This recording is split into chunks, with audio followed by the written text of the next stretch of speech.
नमस्कार।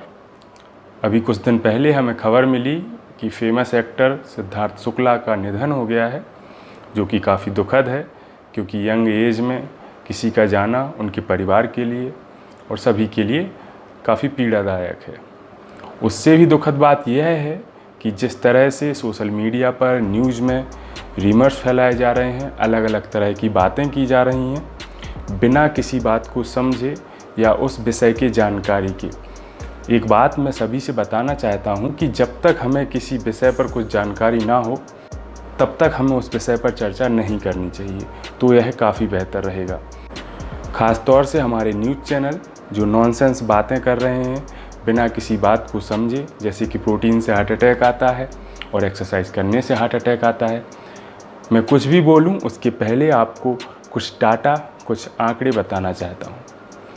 हर साल इंडिया में 20 लाख से ज़्यादा डेथ होते हैं कार्डियोवास्कुलर डिजीज़ की वजह से, मतलब कि दिल की बीमारियों से हमारे देश में 20 लाख से ज़्यादा मौतें होती हैं हर साल। और दूसरी बात ये कि हमारे देश में 80% लोग प्रोटीन डेफिसिट हैं। प्रोटीन को लेकर अडल्ट्रेशन और मिलावट की खबरें बहुत आती हैं। उसके लिए ज़रूरी है कि हमारी सरकार कदम उठाए और नियम बनाए जिससे कि जो लोग गलत काम कर रहे हैं वो पकड़े जाएं।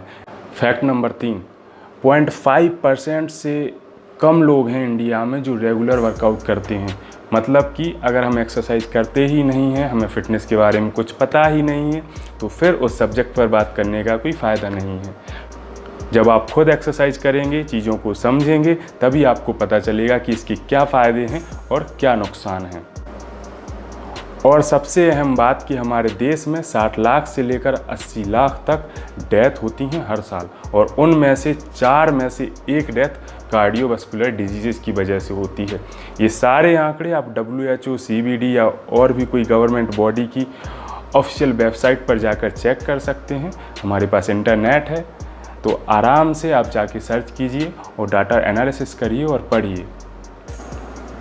और इस डाटा के अलावा सबसे आसान तरीका है, आप अपने किसी भी नज़दीकी अस्पताल में चले जाएं जहां पर 100 डेथ होती होंगी, वहां पर कम से कम 25 से 30 डेथ का कारण कार्डियोवास्कुलर डिजीज़ होंगी। वहां पर आप खुद देख लीजिए कि किसकी मौत का कारण फिटनेस था और किसकी मौत का कारण ओबेसिटी और रिलेटेड डिजीज़, स्मोकिंग और अलग फैक्टर्स थी। सच्चाई आपके सामने आ जाएगी। हमारे साथ प्रॉब्लम यह है कि हम जज बहुत जल्दी करने लगते हैं चीज़ों को, बिना उस सब्जेक्ट को समझे, सोचे या जाने। मीडिया के बारे में मैं कुछ भी नहीं कहूँगा, उनके पास 1000 मुद्दे हैं, 1000 मामले हैं जिन पर बात करनी चाहिए, लेकिन वो नहीं करेंगे। एक डेथ के ऊपर ऐसे सेंसेशन न्यूज़ चलाएंगे और अलग अलग तरह के प्रोपेगेंडा चलाएंगे। यह तो बात हो गई डाटा की। अब समझते हैं कि यंग एज में हार्ट अटैक के केस क्यों बढ़ रहे हैं, यंग एज में, ना कि फिट लोगों में, राइट। पहले तो हम ये समझ लेते हैं कि हार्ट अटैक होता क्या है। साधारण है, जब हमारे हार्ट को ब्लड की सप्लाई आर्टरीज से नहीं मिल पाती है, किसी हिस्से में ब्लड नहीं पहुंच पाता है, तो वहां पर हार्ट अटैक की कंडीशन बनती है या दिल की बीमारियां होती हैं। सबसे इंटरेस्टिंग फैक्टर यह है इसमें कि 70% तक केसेस में कुछ खास सिम्टम्स नज़र नहीं आते हैं। जब मैक्सिमम केसेस में सिम्टम्स नहीं आते हैं तो यह बिल्कुल ज़रूरी है कि हम रेगुलरली, ईयरली अपना फुल बॉडी चेकअप करवाएं। उससे हमें पता चलता रहेगा कि हमारी बॉडी की कंडीशन क्या है। अब नज़र डाल लेते हैं दिल की बीमारियों के प्रमुख कारणों पर। सबसे पहला कारण है स्लीप, यानी कि अच्छी मात्रा में नींद ना लेना या फिर अच्छी और गहरी नींद ना लेना। दूसरा कारण है स्मोकिंग। स्मोकिंग एक बहुत ही क्रूशल और इम्पॉर्टेंट फैक्टर है हार्ट के केसेस में या दिल की बीमारियों में। तीसरे नंबर पर आता है ओबेसिटी और ओबेसिटी रिलेटेड डिजीज़, मतलब कि डायबिटीज़, हाइपरटेंशन और मोटापे से संबंधित बीमारियां। चौथे नंबर पर हम बात करें तो आता है सेडेंट्री लाइफस्टाइल, फिजिकल एक्टिविटी कम होना और वर्कआउट का ना करना। और फिर आता है हमारी डाइटरी हैबिट्स, खाने पीने की आदतें। ख़ास तौर पर इंडिया में जिस तरह से हम तेल और नमक का बहुत ज़्यादा इस्तेमाल करते हैं। उसके बाद आता है स्ट्रेस। आज के टाइम पर ख़ास तौर से जब कोविड में लोगों की नौकरी जा रही है, आसपास के लोगों को हम खो रहे हैं, तो ऐसे में बहुत डिफ़िकल्ट हो जाता है स्ट्रेस से बचना। और उसके साथ अल्कोहल का कंजम्पशन भी एक बहुत बड़ा रोल प्ले करता है। और इन सब से ऊपर मैं जिस चीज़ को रखता हूँ वो है जेनेटिक्स।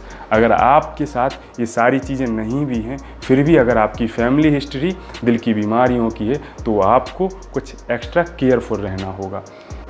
तो अब सॉल्यूशन क्या है? सॉल्यूशन वही है कि जो कारण हैं उन कारणों से बचें, अपनी लाइफस्टाइल में बदलाव लाएं, नियमित रूप से एक्सरसाइज करें और खाने पीने की आदतों को सुधारें।